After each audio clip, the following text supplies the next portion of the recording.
Hola, ¿qué tal? Soy David Rosillo y hoy os traigo un nuevo vídeo tutorial de la DJI Action 2.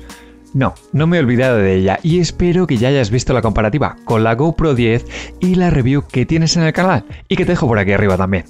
Hoy vengo con un sencillo tutorial para aquellos que quieren saber si se puede utilizar y cómo se utiliza la DJI Action 2 como una webcam para sus ordenadores, especialmente en esta época de videollamadas. Así que vamos a verlo. En primer lugar, sí se puede.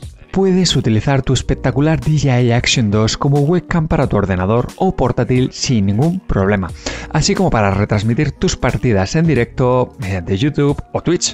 Para ello, lo primero que vamos a hacer es tener la cámara montada y acoplado a uno de los dos módulos extra, es decir, al módulo de batería o al módulo de pantalla frontal. Y es que gracias a uno de estos dos módulos vamos a tener la opción del puerto USB tipo C.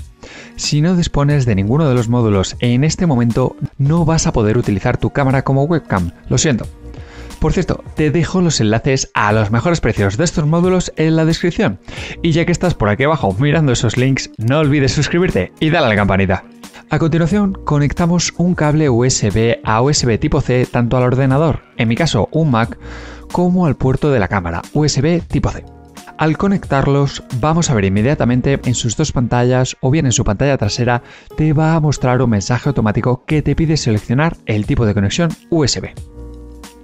Si pulsamos en transferencia de archivos, vas a poder descargar en el ordenador fotos y vídeos almacenados en la unidad de la cámara, como si fuera un pendrive más. Tendrás que tener en cuenta que la cámara únicamente va a conectar una fuente de archivos que tengas seleccionada.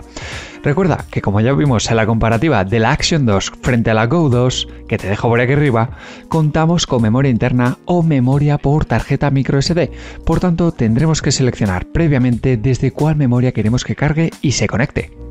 Pero si en tu caso lo que quieres es una cámara para videollamadas, pulsamos la otra opción, la de webcam. Vas a poder acceder al modo webcam en el que la Action 2 va a funcionar como una cámara web externa. Si pulsas el borde derecho de la pantalla, vas a poder definir la exposición, el balance de blancos y el campo de visión. Y para comprobarlo, nos vamos también a cualquier aplicación de videollamada, como puede ser Skype, y vemos cómo efectivamente la cámara es reconocida y podemos empezar a hacer una videollamada perfectamente. Rápido y sencillo, otra comodidad más que nos da esta pequeña cámara, de la cual te dejo los enlaces en la descripción del vídeo. Espero que este mini tutorial de la DJI Action 2 como webcam te haya servido. Si te ha quedado alguna duda, escríbemela en los comentarios y no olvides suscribirte, que vienen más vídeos.